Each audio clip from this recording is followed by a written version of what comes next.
Breaking my leg last summer was pretty intense. I had no idea whether I'd be able to come back. My girlfriend was really supportive and she pushed me to at least give it one shot. If things didn't go well there, I wouldn't be getting another World Cup opportunity, and I knew what the big picture meant. With the Olympics only 3 years away at this point. What else is on the bubble? 2 riders to go. Dan Raymond is stoked. He's ready to go. Your final Canadian in run 2. Let's hear it for Canada. Dan Raymond. It seems like we've got some Canadian fans for Dan Raymond, as I hear some chants coming down the side right now. That is what we like to hear. Hometown pride is Dan Raymond. A huge baton as they say Quebec. We're going Dan! And it was all coming together. I was having fun.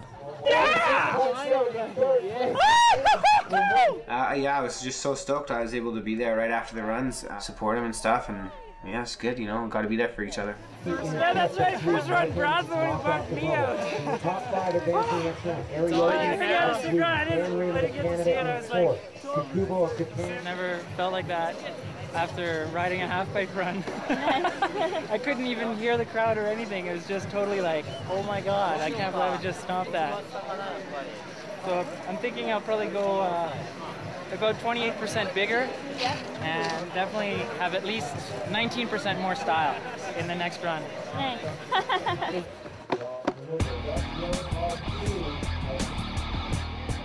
Making it into the finals is really a whole different concept in itself, and I'd never experienced that really, where all of a sudden the crowd is 3 times as big and they're way louder.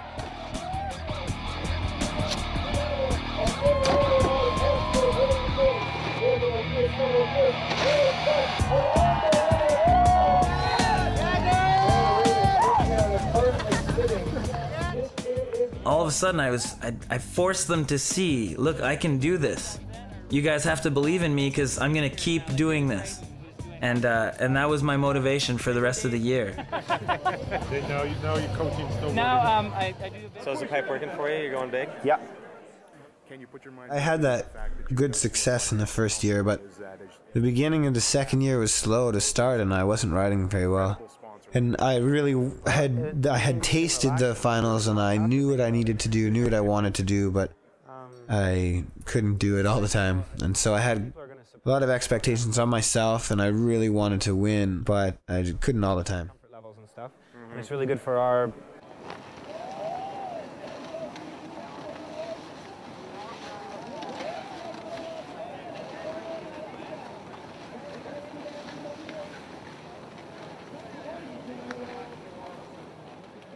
So I was definitely stepping into a new direction with snowboarding.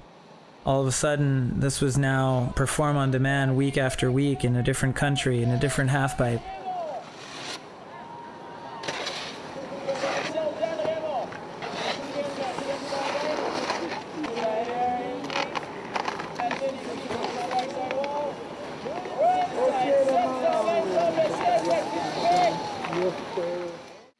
TV's on and whoa, there I am. That really cheered me up. It was a bit better watching it the first time, like in live. It set me back to my work ethic I had in Whistler. It would be okay to work hard because the hard work would pay off. A couple weeks off just to train, and I was by myself here hiking the pipe in Blackcomb for like 10 days. There's nobody else here, and you know what? That's what motivated me. I wanted to be in there by myself in the final. I can't stand my own voice when I hear it. I think most people are like that. I had great success in Whistler. Better than I expected, better than I could have dreamt at that point. I got 6th. From there, I got all the World Cup opportunities I could handle or afford, and I bombed. What was going wrong? Was it me? Was it my outlook? Was I aiming too high? I can see now that my success in Whistler was because I was having fun in the training, and fun was the #1 factor, and from then on, that would be what I'd try to struggle to get back to, is the roots of it. It wasn't the achievements that I was after, it was the fun.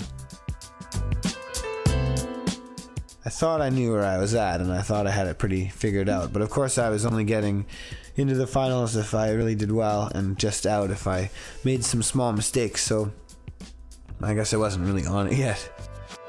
Just got back into town from my little trip to Switzerland. First Olympic qualifying week and stuff. And I gotta fix my bindings because it broke on my second hit of qualifying. I ended up 20th. Kind of pissed off, but qualified for World Championships, so it's not all bad. The morning of Nationals, Crispin and I had been kind of, I guess, talking a bit. Hey, who's gonna win? Is it gonna be you? Is it gonna be me? You know, and there's a certain friendly contest that was going on there that kind of raised the stakes. You know, a lot of people expected one of us to win, and there was a certain amount of pride on the line for the people involved. I just went out a bit gun-ho first thing in the morning and made a mistake. I landed really flat and tried to stick it. My parents were watching. I didn't want to crash in front of Mom and Dad, and turns out I didn't even get to do the contest.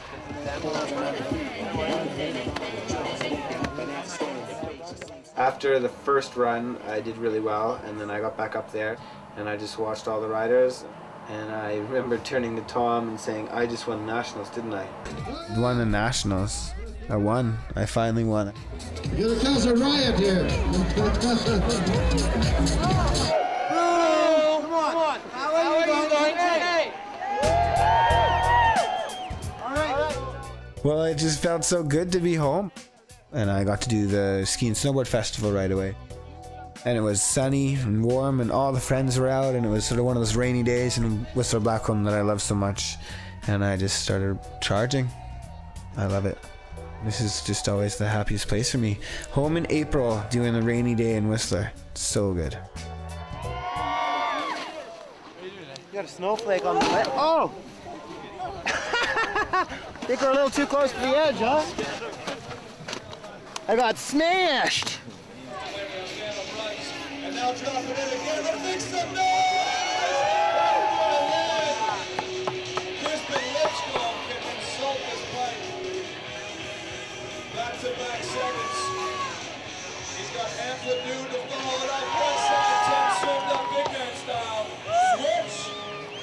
Front side air.